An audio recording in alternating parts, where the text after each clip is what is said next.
Chers frères et sœurs, se tenir devant ce texte peut nous faire penser à une poule qui serait devant un couteau, ou un centurion romain dans l'Antiquité qui se tiendrait devant le manuscrit du livre de l'Apocalypse qu'il aurait récupéré lors d'une fouille au corps de quelqu'un qui était manifestement un peu hostile à l'Empire, à savoir un chrétien.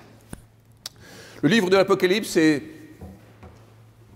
assez étonnant dans son écriture et cela tient au fait que ce texte a été écrit en période de persécution de l'Empire romain contre les dépositaires de la foi chrétienne qui refusaient d'adorer l'empereur, qui refusaient le culte impérial, car à Dieu seul la gloire, et qui, pour organiser la résistance contre un empire totalitaire, ont diffusé leurs idées de manière, disons, légèrement cryptée, mais non pas en utilisant un code Wigner, une machine Enigma, mais en utilisant un référentiel qui n'était pas tout à fait dans l'équipement de l'Empire romain, la Bible hébraïque. Et au fond, pour nous qui sommes familiers de la Bible hébraïque, le livre de l'Apocalypse ne pose pas de problème particulier, c'est l'utilisation des sources bibliques reconfigurées pour former un texte qui parle de la domination de l'Empire sur des consciences qui n'ont plus leur liberté de penser. Ainsi donc, dans ce chapitre 20 qui semble plus être un texte d'anticipation qu'un texte théologique qui essaie de décrypter l'actualité, ce chapitre 20 nous donne au contraire les moyens de penser l'actualité en utilisant les ressources bibliques. Et nous le voyons dès le départ avec l'évocation du serpent antique. Ce serpent antique, nous le connaissons bien, même si nous ne sommes pas allés très loin dans la lecture de la Bible hébraïque. C'est dans le 3e chapitre de la Bible, dans le livre de la Genèse, le fameux serpent dans le jardin d'Éden. Le voilà, ce serpent. Et du coup, nous allons avoir ainsi notre clé de compréhension de ce récit qui est peut-être énigmatique, mais comme toute énigme, nous pouvons en comprendre le sens profond. Quelle est la caractéristique de ce serpent de Genèse 3 ? C'est qu'il inocule subrepticement de fausses informations. Insidieusement, en s'adressant à la femme qui est dans le jardin, le serpent, sur le ton de l'étonnement, lui dit « Alors, Dieu vous interdit de manger de tous les arbres du jardin ?» Sous-entendu, c'est moche. C'est pas très fair-play. Cette privation encore pire que la pire des privations de tout carême. Et en fait, c'est inexact. Car si nous avons lu les versets précédents, Dieu a dit qu'il était possible de manger de tous les arbres du jardin, à l'exception de l'arbre de la connaissance du bien et du mal. Mais, insidieusement, le serpent déforme la vérité pour mettre la femme en situation difficile. C'est le même phénomène quand quelqu'un tronque une phrase pour lui faire dire autre chose. Ensuite, le serpent va asséner quelques contre-vérités bien placées en utilisant l'affect. Il fabrique de toutes pièces une réalité. En disant que l'homme et la femme ne mourront pas du tout, le serpent trompe son monde. Il trompe encore son monde en disant qu'en mangeant de cet arbre, ils seront comme des dieux qui connaissent le bien et le mal. Quand Ève et Adam auront goûté du fruit qu'ils ont manifestement désiré, de quel savoir seront-ils détenteurs? Qu'ils sont nus Ce n'est pas rien, mais avouez que c'est assez faible comme savoir. Et cela conduit la femme, dans le récit de la Genèse, à voir que l'arbre était agréable à la vue. Ce qu'elle voit est en fait une image fabriquée en partie par le discours du serpent qui lui a servi des sornettes sur cet arbre. Il s'agit donc d'une réalité, sa réalité, qui n'est pas la vérité. Et notez que le rédacteur prend soin de nous faire comprendre que la femme, ici, s'en tient à ses émotions, elle se fie à ses émotions, à ses sentiments, et non à sa raison. Typiquement, elle n'est pas allée croiser les sources. Elle n'est pas allée demander à Dieu si effectivement il était possible de manger de cet arbre. Le texte dit qu'elle voit l'aspect de l'arbre, sous-entendu, elle ne connaît pas l'arbre. Elle s'en tient simplement à l'aspect extérieur, à la superficialité des choses. Son jugement est superficiel. Il ne se fonde pas sur l'expérience. Ce n'est pas une démarche scientifique qui lui permet de dire « bon, ça va bien se passer ». Elle s'appuie uniquement sur l'apparence. Qu'a fait le serpent? Il a créé une réalité alternative pour éloigner la femme de la vérité, du réel. Techniquement, en faisant cette séparation entre la femme et le réel, il a divisé l'unité entre la personne et la vérité. Le fait de diviser, de séparer, c'est, au sens technique du terme, diaboliser. Le diable, c'est celui qui jette de part et d'autre ce qui devait être uni. Et comme il accuse Dieu d'avoir mis en place un système pour éloigner l'homme et la femme de la condition divine, ce serpent devient aussi l'adversaire de Dieu. Or, un adversaire, dans la langue hébraïque, c'est un Satan. Le Satan, c'est l'adversaire. Et nous avons donc bien là notre serpent antique, qui est une figure de ce qui divise ce qui devrait être uni et qui provoque l'adversité. Diabolos et Satan. Satanas en latin. Venons-en maintenant au règne des 1000 ans. Que de malheur au nom de ce règne de 1000 ans. Combien de personnages historiques ont déclaré que le règne de 1000 ans commençait, et ce règne de 1000 ans s'est le plus souvent achevé dans un bain de sang. 1000 ans pour nous, c'est comme un jour pour Dieu, dit l'apôtre Pierre dans sa deuxième lettre. 1000 ans, c'est la période nécessaire pour que tous viennent à la repentance et qu'aucun ne périsse, continue l'apôtre Pierre toujours dans sa deuxième lettre. 1000 ans, c'est cette période pendant laquelle le serpent est lié, il ne peut plus agir dans le monde, et c'est donc le commencement plein et entier du règne du Christ. Si le serpent ne peut plus agir, il n'est donc plus en mesure de pouvoir falsifier le réel. Les 1000 ans, c'est donc la période pendant laquelle l'humanité redécouvre ce qu'est le réel et apprend à tirer les conséquences du ministère de Jésus qui a privilégié la vérité.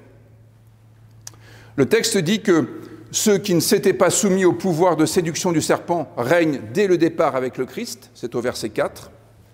Les autres ont besoin des 1000 ans pour ressusciter, c'est-à-dire pour être relevés de cet asservissement qui les avait cloués au sol. C'est la période d'apprentissage nécessaire pour renouer cette unité avec la vérité, avec le réel.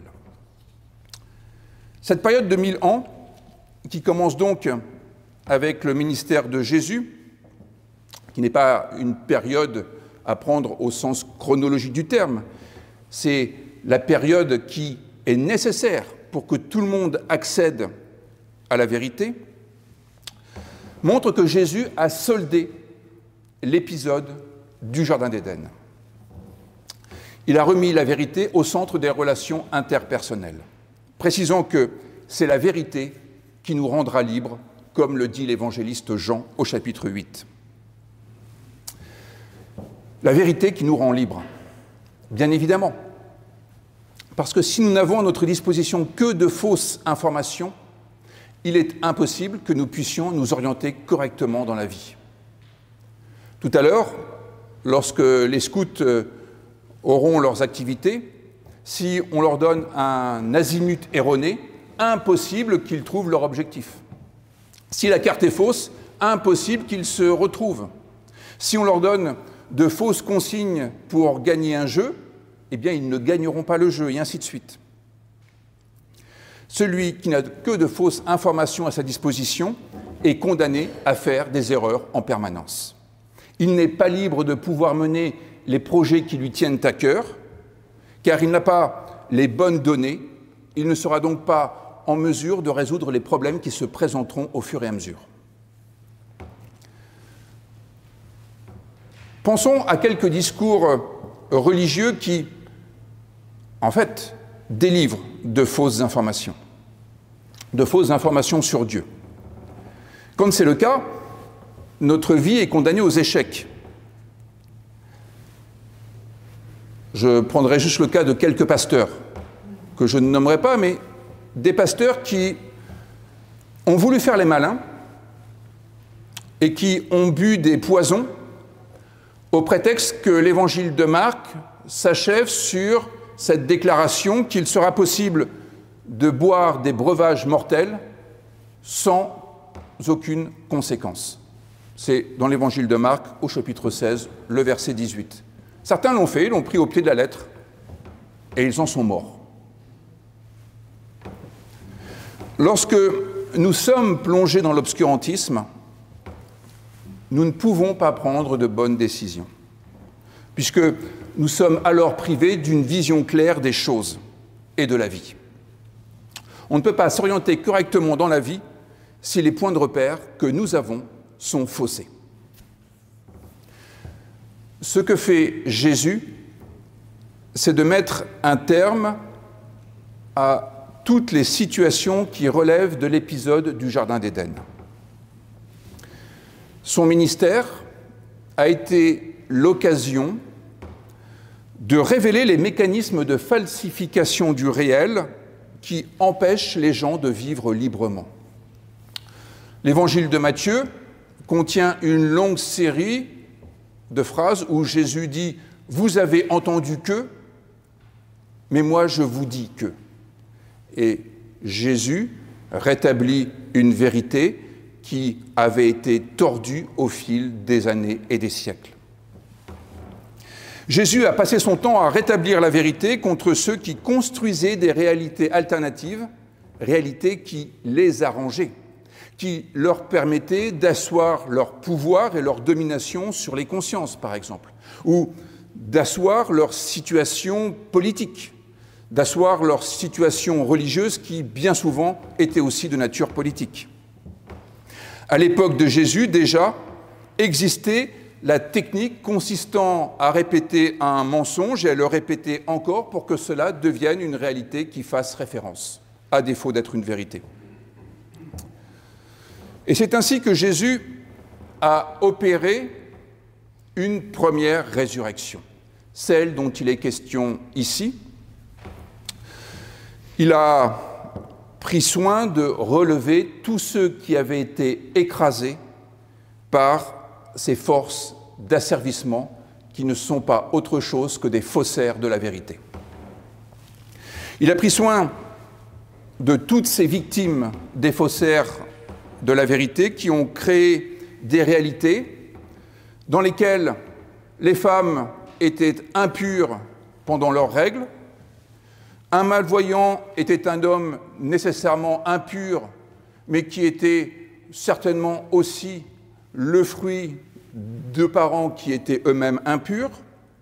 Une personne aux revenus modestes avait moins de valeur aux yeux de Dieu que quelqu'un qui avait de nombreux moyens, etc., etc.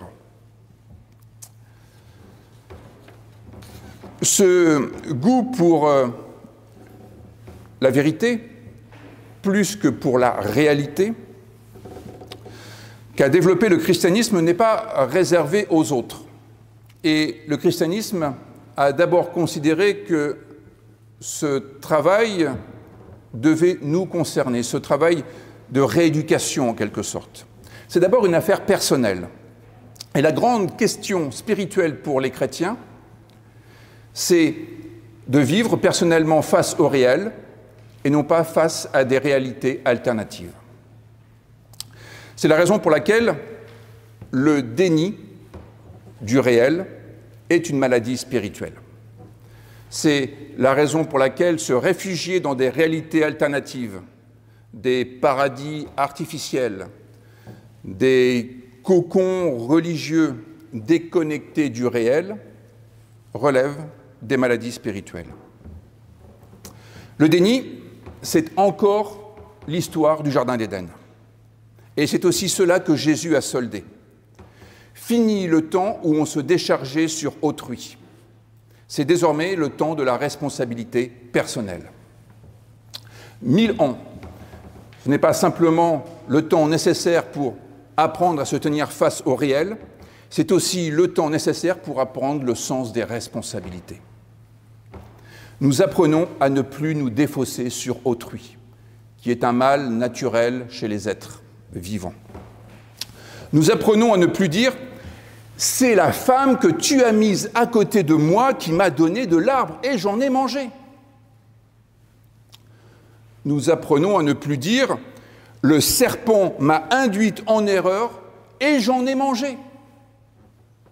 Nous apprenons aussi à dire « c'est le juge qui m'empêche d'être candidate à la présidence de la République et j'en ai pâti ».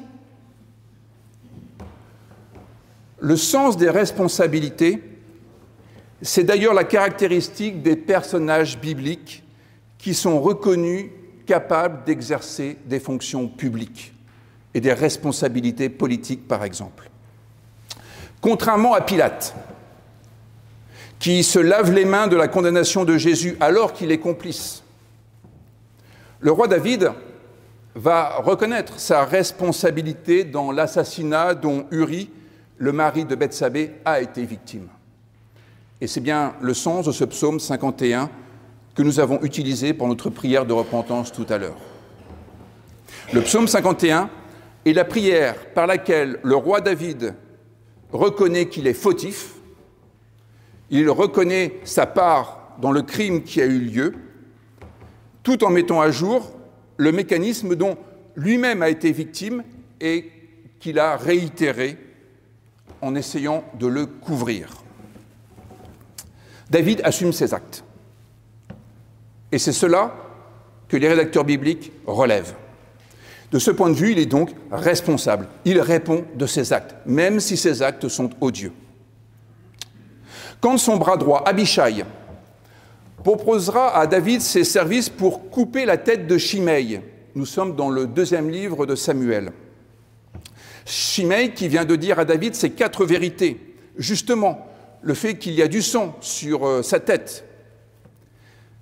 Eh bien, quand Abishai va proposer à David de couper la tête de Shimei, c'est-à-dire de couper court à l'opposition, David accusera Abishai, dans le texte hébreu, d'être un Satan, d'être un adversaire de la bonne manière de régner. Assumer ses responsabilités, reconnaître ses torts, voilà une manière biblique de régner, qui va à l'encontre de ceux qui font du déni leur ligne de défense et de l'impunité leur ligne de conduite. Contre ce sentiment d'impunité, le passage biblique qui suit opposera justement le fait que chacun sera jugé selon ses actes. C'est au verset 12 du chapitre 20 de l'Apocalypse. Il faut que vous en ayez encore un peu pour cet après-midi. Que fait la théologie chrétienne? La théologie chrétienne suscite des êtres rationnels qui ne se laissent pas aller aux émotions du moment ni au chantage affectif. La foi chrétienne, c'est l'affaire d'êtres rationnels, capables d'exercer un jugement qui ne se fonde pas sur des éléments partiels, sur des propos tronqués, sur des observations biaisées pour pervertir la justice et la vérité. Dieu suscite des êtres rationnels qui ne font pas prévaloir le droit du plus fort, le droit du mieux placé, le droit du plus ancien, le droit du plus riche, du plus influent, ni même du plus grand. Là encore, l'exemple du jeune petit David, sans réputation et sans richesse matérielle, est un bon exemple. Ainsi donc, ce passage du livre de l'Apocalypse, où siègent ceux qui exercent le jugement, nous rappelle que la justice est au cœur de la révélation chrétienne. Il n'est donc pas possible de sacrifier la justice sans saper les bases du royaume de Dieu. Quand on sacrifie la justice, dit l'Apocalypse au chapitre 20, ça commence à sentir le soufre. Et ça finit dans le feu. Dieu, en Jésus-Christ, a ouvert une nouvelle époque de notre histoire. Et au fond, plutôt que de parler de 1000 ans, on pourrait utiliser un néologisme et parler d'une multitude d'années.